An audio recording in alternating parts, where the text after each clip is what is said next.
నా కొడుకుని రాజకీయాలలోకి తీసుకొస్తాను అని మీరు చెప్తున్నారే, మరి ఎవరి చెప్తే జగన్మోహన్ రెడ్డి గారు ఉపరాష్ట్రపతి ఎన్నికల్లో ఒక ఆర్ఎస్ఎస్ అభ్యర్థికి మద్దతు ఇచ్చారో వైసీపీ సమాధానం చెప్పాలి.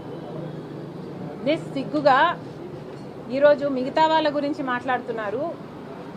నిస్సిగ్గుగా జగన్మోహన్ రెడ్డి గారు స్వయంగా ఒక ఆర్ఎస్ఎస్ అభ్యర్థికి మద్దతు ఇచ్చారు అంటే ఇది ఎంత అవమానకరం.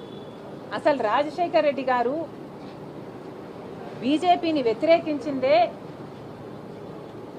బీజేపీ ఆర్ఎస్ఎస్ సిద్ధాంతాన్ని ఫాలో అవుతుంది కాబట్టి, అలాంటి ఆర్ఎస్ఎస్ అభ్యర్థికి జగన్మోహన్ రెడ్డి గారు వైసీపీ మద్దతు ఇచ్చారు అంటే ఈరోజు రాజశేఖర్ రెడ్డి గారు గనుక బ్రతికే ఉండుంటే జగన్మోహన్ రెడ్డి గారిని చూసి అవమానంతో సిగ్గుతో తలదించుకునేవాడు రాజశేఖర్ రెడ్డి గారు. అసలు జగన్మోహన్ రెడ్డి గారు సమాధానం చెప్పాలి. సుదర్శన్ రెడ్డి గారికి మీరు ఎందుకు మద్దతు ఇవ్వలేదు? సుదర్శన్ రెడ్డి గారు ఒక తెలుగువాడు. సుదర్శన్ రెడ్డి గారు సుప్రీంకోర్టులో జడ్జిగా పనిచేసిన వాడు. సుదర్శన్ రెడ్డి గారు కాన్స్టిట్యూషన్ తెలిసిన వాడు, కాన్స్టిట్యూషన్ కోసం ప్రాణమైనా పెట్టేవాడు. మరి అలాంటి వాడికి జగన్మోహన్ రెడ్డి గారు ఎందుకు మద్దతు ఇవ్వలేదో సూటిగా సమాధానం ఇంతవరకు చెప్పలేదు. నేను చెప్తా.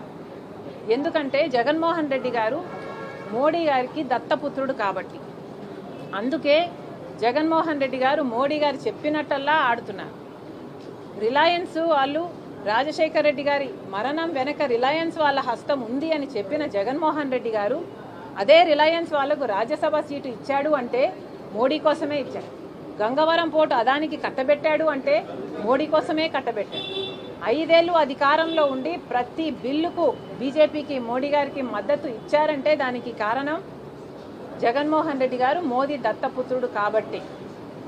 మరి ఇలాంటప్పుడు జగన్మోహన్ రెడ్డి గారు ఏ ముఖం పెట్టుకొని ఈరోజు ప్రజలకు సమాధానం చెప్తారో సమాధానం చెప్పండి.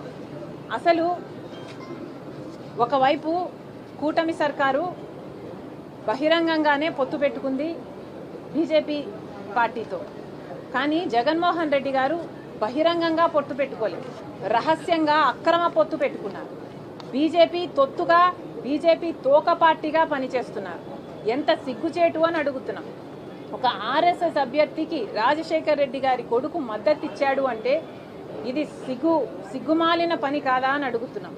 అసలు రాజశేఖర్ రెడ్డి గారి కొడుకుగా వైసీపీకి జగన్మోహన్ రెడ్డి గారికి ఐడియాలజీ అంటూ ఇంకా ఏమైనా మిగులుందా? సమాధానం చెప్పండి. లేక బీజేపీ ఐడియాలజీనే వైసీపీ ఐడియాలజీనా? ఆర్ఎస్ఎస్ ఐడియాలజీనే వైసీపీ ఐడియాలజీనా? మోడీ గారే మీకు పరమతండ్రా?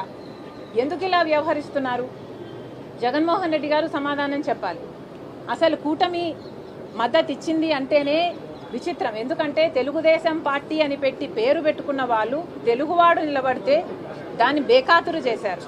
అలాంటిది వైసీపీ రాజశేఖర్ రెడ్డి గారు అంతగా వ్యతిరేకించిన బీజేపీని, ఆర్ఎస్ఎస్ని అలాంటి వాడికి మద్దతు ఇచ్చారు అంటే ఇక మీకు ఐడియాలజీ ఎక్కడ మిగిలింది? మీ పార్టీకి ఒక అజెండా, ఒక జెండా అంటూ ఎక్కడ మిగిలింది? జగన్మోహన్ రెడ్డి గారు సమాధానం చెప్పాలి. అసలు జగన్మోహన్ రెడ్డి గారు చేస్తున్నది రాజకీయ వ్యభిచారం కాదా? ప్రజలను ఎందుకు మభ్యపెడుతున్నారు? మీరు కూడా అక్రమ పొత్తు పెట్టుకొని అదే బీజేపీ కూటమిలో చేరిపోలేదా? మీరు కూటమిలోనే ఉన్నారు. ఈరోజు మీకు అర్థమవుతుందో లేదో కానీ ప్రజలకు మాత్రం అర్థమవుతుంది. ఈరోజు బీజేపీలో ఒక తెలుగుదేశం, ఒక జనసేన మాత్రమే లేదు. కూటమిలో బీజేపీతో పాటు వైసీపీ కూడా ఉంది. కూటమిలో అఫీషియల్గా వైసీపీ కూడా చేరిపోయింది. మరి ప్రజలను ఎందుకు మభ్యపెడుతున్నారో జనాలకు సమాధానం చెప్పాలి జగన్మోహన్ రెడ్డి గారు. నిజంగా మీకు దమ్ముంటే అవును మేము బీజేపీకి తోక పార్టీయే, తొత్తు పార్టీయే అని జగన్మోహన్ రెడ్డి గారు ఒప్పుకోవాలి. లేదు, ఒప్పుకోలేను, నాకు ఆ ధైర్యం లేదు అంటే జగన్మోహన్ రెడ్డి గారు చేతి మీద బీజేపీ అని పచ్చబొట్టు వేయించుకోండి. అప్పుడు మీరు చెప్పకపోయినా మీరు చేయెత్తితే చాలు మీరు బీజేపీలో చేరిపోయారు అని ప్రజలకు క్లారిటీ అయినా ఉంటుంది. అసలు అరే పక్కన బీఆర్ఎస్ పార్టీ ఉంది, కనీసం వాళ్ళు ఎవరికీ ఓటేయకుండా అబ్స్టైన్ అయినా అయ్యారు. ఆ మాత్రం ఇంగితం కూడా లేకపోయింది వైసీపీకి. రాజశేఖర రెడ్డి గారి కొడుకు అయ్యుండి ఆర్ఎస్ఎస్ అభ్యర్థికి మద్దతు ఇచ్చారు అంటే ఎంత సిగ్గుచేటు. చరిత్రలో రాజశేఖర రెడ్డి గారి